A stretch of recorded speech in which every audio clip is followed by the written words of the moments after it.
Footnotes Chapter 14 1. 宪问耻。子曰：邦有道，古；邦无道，古耻也。A disciple of Confucius inquired what constituted dishonor. Confucius answered, when there is justice and order in the government of the country, to think only of pay is dishonorable. When there is no justice and order in the government of the country, to think only of pay is also dishonorable. 2.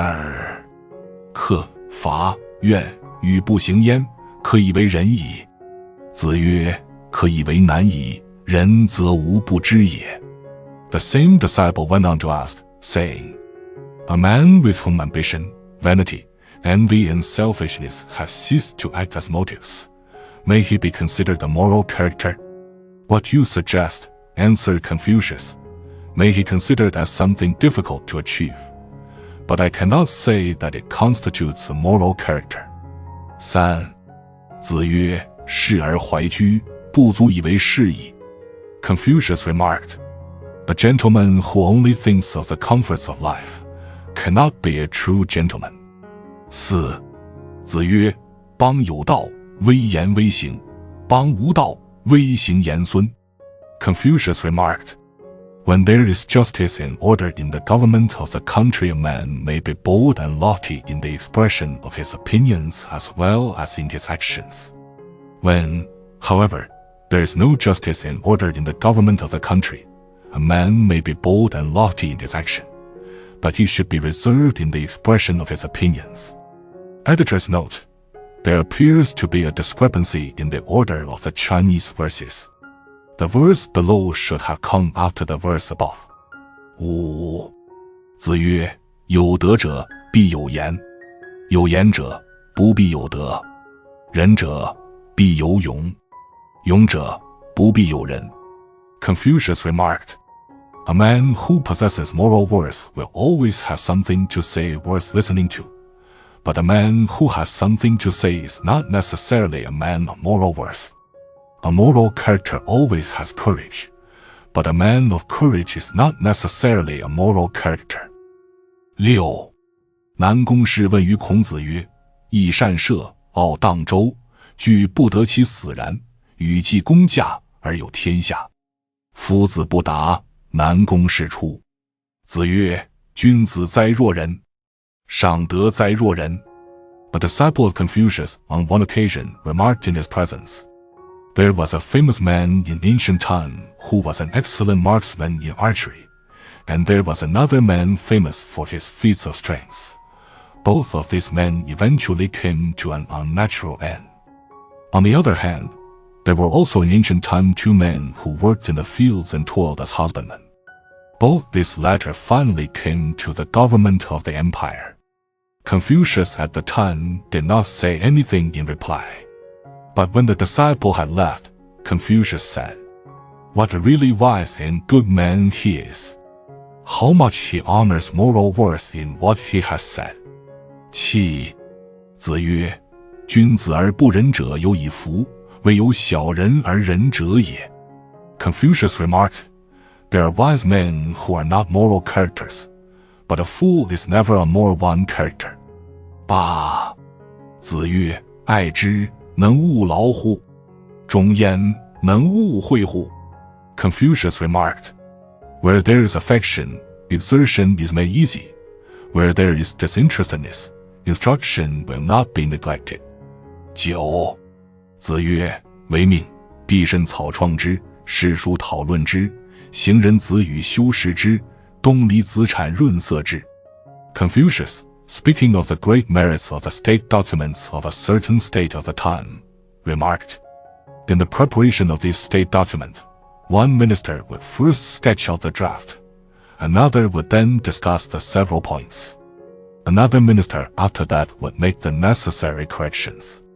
And finally, another minister would polish the style and give it a last finishing touch. 10. 或问子产。子曰：诲人也。问子西，曰：彼哉！彼哉！问管仲，曰：人也。夺博士便宜300，贩书10，没耻，无怨言。Someone on one occasion asked Confucius' opinion of the character of a famous statesman, the pallbearer of the time. Confucius answered, he was a generous man. The inquirer asked of the character of another notorious statesman. Why, that man? That man? Why speak of him at all? The inquirer finally asked of the character of Quan Chang, the Bismarck of the time. Confucius answered, as a man he was able to take possession of an estate, confiscated from the head of an old noble family in the country, in such a way that the former owner, although he was thus obliged to live in great poverty to the end of his days, yet had nothing to stay in complaint against Quan Chang. 11. 子曰：贫而无怨难，富而无骄易。 Confucius remarked, to be poor without complaining is not easy, but it is easy to be rich without being proud. 12. 子曰：孟公绰，为赵魏老则忧，不可以为腾薛大夫。 Confucius remarked of a public character of the time. As an officer in the retinue of a great noble, he would be excellent, but he is not fit to be counselor of state even in a small principality. 13. 子路问成人。子曰：若臧武仲之之，公绰之不遇，便庄子之勇，冉求之义，闻之以礼乐，亦可以为成人矣。曰：今之成人者何必然？见利思义，见危受命，久夭不忘平生之言，亦可以为成人矣。A disciple of Confucius inquired what constituted a perfect character. Confucius, referring to the different famous known men of the time, said, a perfect character should have the intellect of such another man, the disinterestedness of such another man, the gallantry of such another, the accomplishments of such another man.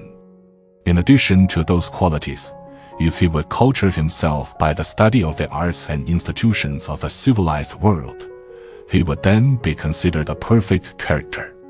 But Confucius went on to say, nowadays it is not even necessary to be all that in order to be a perfect character. One who, when he sees a personal advantage, can think of what is right and, in presence of personal danger, is ready to give up his life, and who, under long continued trying circumstances, does not belie the professions of his life, such a man may also be considered a perfect character. 14. 子问公叔文子于公明甲曰：信乎夫子不言，不孝，不取乎？公明甲对曰：以告者过也。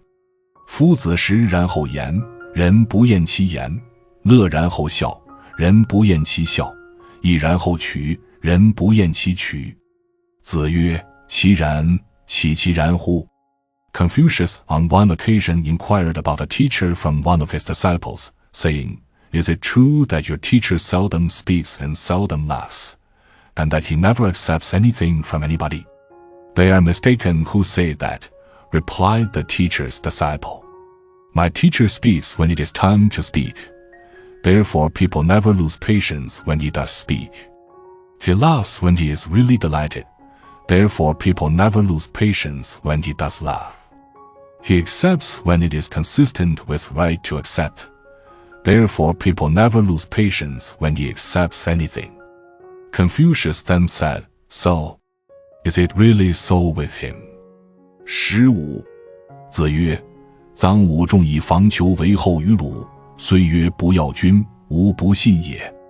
Confucius, speaking of a powerful noble of his native state, remarked, he took possession of an important military town when sending a message to the prince to beg him to appoint a successor to his own family estate. Although it is said that on that occasion he did not use intimidation with the prince, his master, I do not believe it. 16. 子曰：晋文公决而不正，齐桓公正而不决。 Confucius, speaking of the characters of the two most famous princes of his time, remarked, 1. The Frederick the Great of the time was crafty and without honor. The other, Wilhelm I of Germany, was a man of honor and without any craftiness in his character. 17. 子路曰：桓公杀公子纠，赵乎死之，管仲不死。曰：为人乎？子曰：桓公九合诸侯，不以兵车，管仲之利也。如其人，如其人。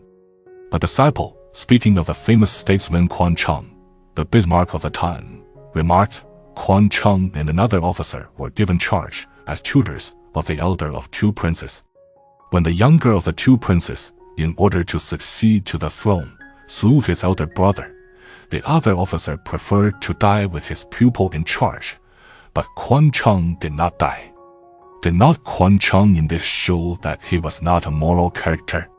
Confucius answered, it was due to the great services of Quan Chung that the prince, his master, was able to call together the princes of the empire to a congress which prevented a general war during the time.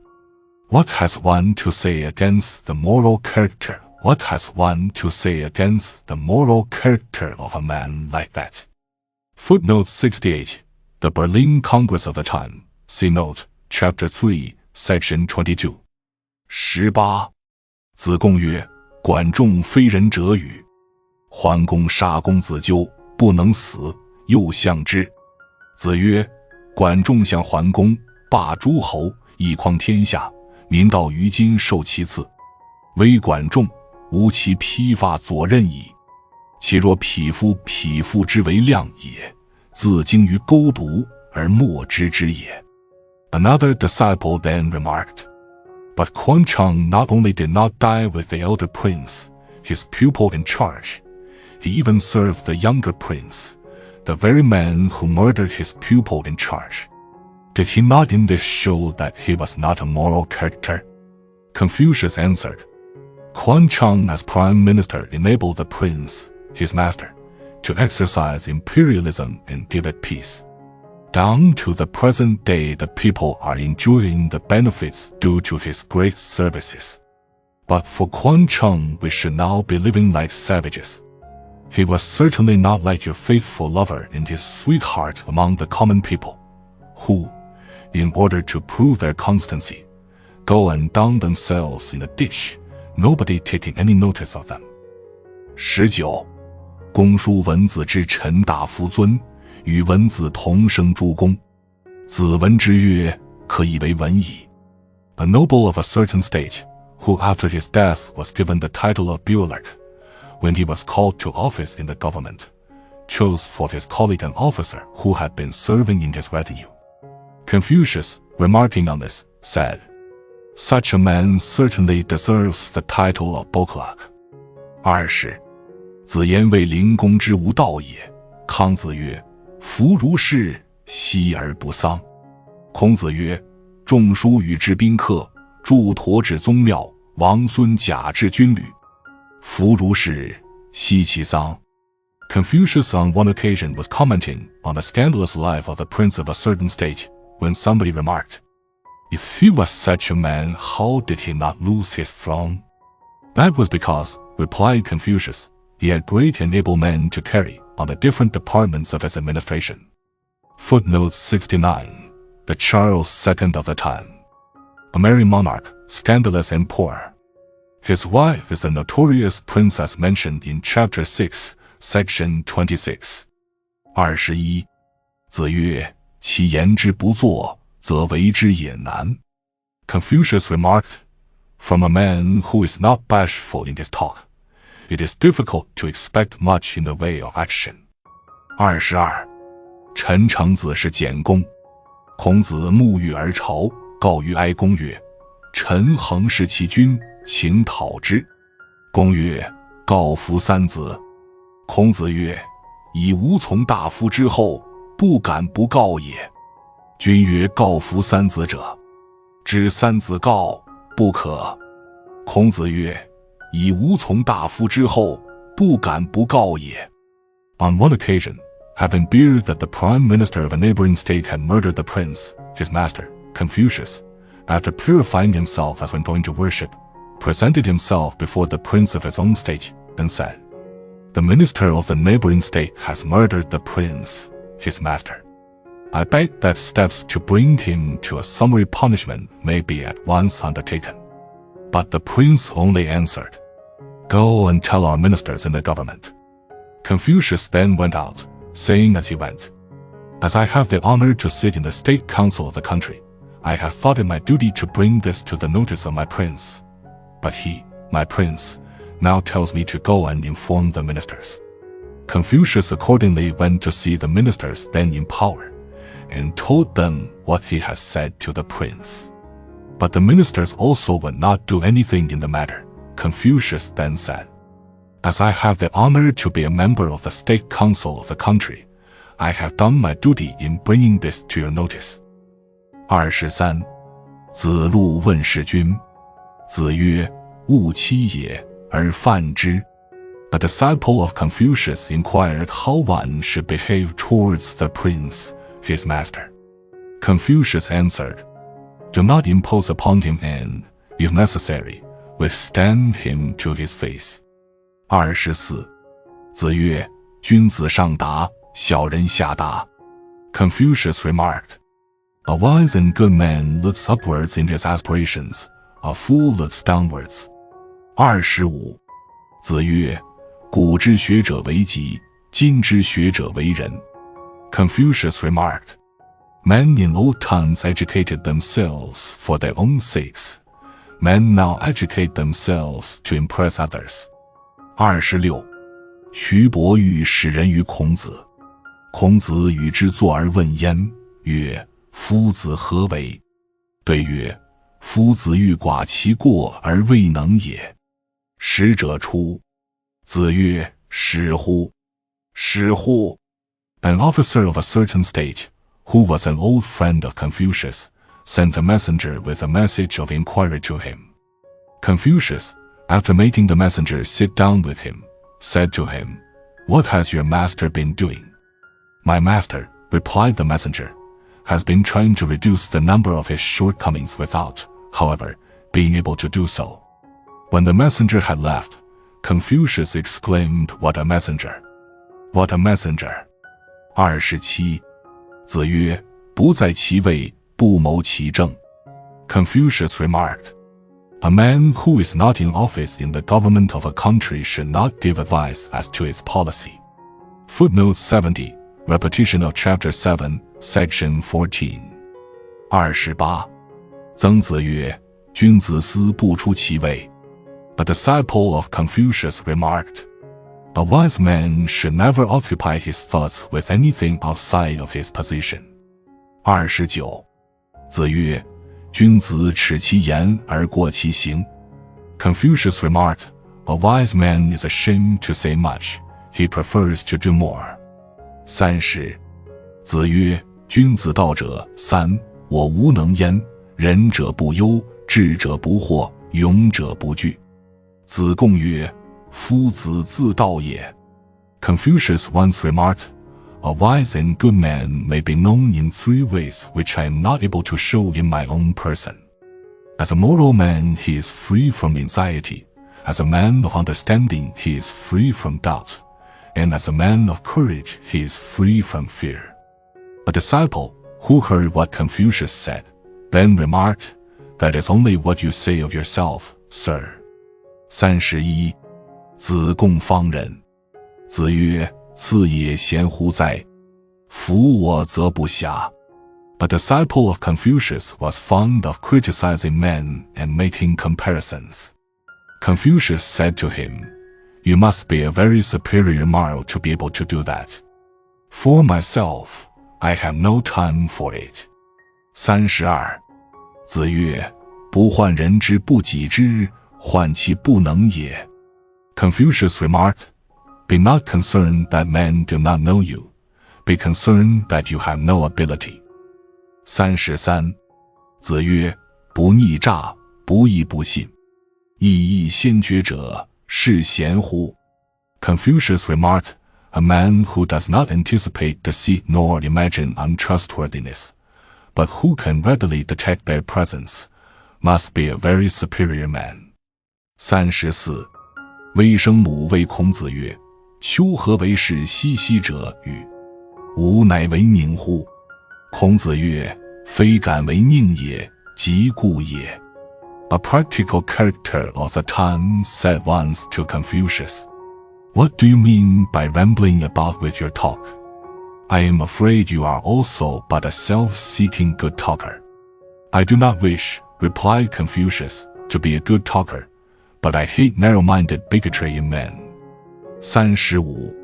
子曰：己不称其力，称其德也。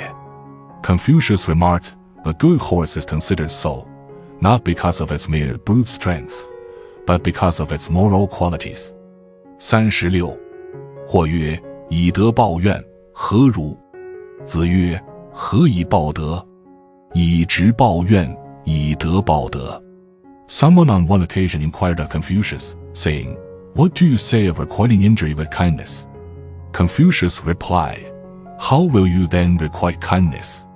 Requite injury with justice and kindness with kindness. 37. 子曰：莫我之也夫。子贡曰：何为其莫之子也？子曰：不怨天，不尤人，下学而上达。知我者，其天乎？ Confucius on one occasion remarked, There is no one who understands me.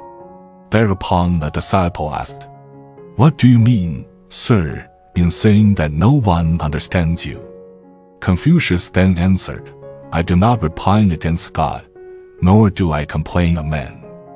My studies are among lowly things, but my thoughts penetrate the sublime. There is perhaps only God who understands me. 38. 公伯僚诉子路于季孙，子服景伯以告，曰：夫子固有惑之于公伯僚，无力犹能四诸事朝。子曰：道之将行也与？命也。道之将废也与？命也。公伯僚其如命何？ A man having on one occasion slandered Confucius and his disciple, the intrepid Changyu, to a noble of the court, somebody informed Changyu of it. Changyu afterwards, in speaking of it to Confucius, said, My lord is being led astray by that man, but I am strong enough to exterminate that man and expose his carcass on the marketplace. Upon which Confucius said, Whether or not I shall succeed in carrying out my teaching among men, depends upon the will of God. What can that man do against the will of God? 39. 子曰：贤者辟事，其次辟地，其次辟色，其次辟言。Confucius remarked on one occasion, Men of real moral worth now retire from the world altogether. Some of less degree of worth avoid or retire from certain countries. Some of still less degree of worth retire as soon as they are looked upon with disfavor. Some of the least degree of worth retire when they are told to do so. 40. 子曰：作者七人矣。Confucius went on to say, I know of 7 men who have written books. Footnote 21. We here venture to translate the word so as to write books and propound theories. The great Chinese commentator gives up this passage, saying that he does not understand the reference. 41. 子路宿于石门。臣门曰：西字。子路曰：自孔氏。曰：使之其不可而为之者与。A disciple of Confucius, the intrepid Changyu, had on one occasion to pass a night before the gate of a city. The keeper of the gate, on seeing him, asked, Where are you from, sir? I am from Confucius, replied Changyu. Oh, said the other, isn't it he who knows the impracticalness of the times, and is yet trying to do something? Footnote 72. Men of real worth in Confucius' time all retired from the world, and in order to earn an honest livelihood took to mean employments, such as here that of a gatekeeper. In Europe, the world-famous philosopher Spinoza took to glass grinding. 42. 子姬庆于位，有何愧而过孔氏之门者？曰：有心哉！即庆乎？继而曰：彼哉！坑坑乎！莫己之也，斯己而已矣。身则利，谴责皆。子曰：果哉！莫之难矣。Confucius was on one occasion playing upon a musical instrument when a man carrying a basket passed the door of the house. Ah, said the man, on hearing the sound of the music, he has his heart full, the musician who is playing there. After a while, he said, how contemptible to go on thrumming like that when nobody takes any notice of you. You should stop. You must swim over when the water is high. But in low water you may paddle and keep dry. On hearing what the man said, Confucius remarked, that certainly showed determination, but it is not difficult. Footnotes 73, paddle Scotch for way. We twa he paddled in the burn. Footnote 74, that is, to leave the world in contempt and disgust. 43. 子张曰：书云，高宗亮阴，3年不言。何为也？子曰：何必高宗？古之人皆然。君薨，百官总集以听于冢宰3年。A disciple of Confucius inquired of him, saying, what is meant when the Book of Records says that an ancient emperor, while observing the period of imperial mourning, keeps silence for 3 years? Confucius answered, that was the rule not only in the case of that particular emperor, it was a general rule with all princes of antiquity. When the sovereign died, for 3 years all public functionaries received their orders from the chief minister. 44. 子曰：上好礼，则民易时也。Confucius remarked, when the rulers encourage education in good manners, the people are easily amenable to government. 45. 子路问君子。子曰：修己以敬。曰：如斯而已乎？曰：修己以安人。曰：如斯而已乎？曰：修己以安百姓。修己以安百姓，尧舜其犹并诸。A disciple of Confucius inquired what constituted a wise and good man. Confucius answered, a wise and good man is one who sets himself seriously to order his conversation aright. Is that all? Asked the disciple. Yes, replied Confucius. He wants to order his conversation aright for the happiness of others. Is that all? Asked the disciple again. Yes, replied Confucius. He wants to order his conversation aright for the happiness of the world, and, judged by that, even the great ancient emperors felt their shortcomings. 46. 元攘夷四。子曰：幼而不孙弟，长而无庶焉，老而不死，是为贼。以杖扣其颈。A worthless man, well known to Confucius, was on one occasion squatting on his heels, and did not rise up when Confucius passed by him.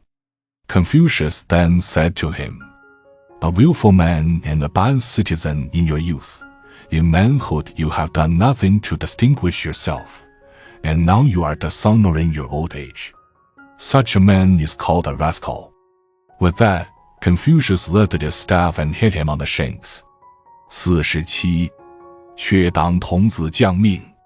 或问之曰：义者与？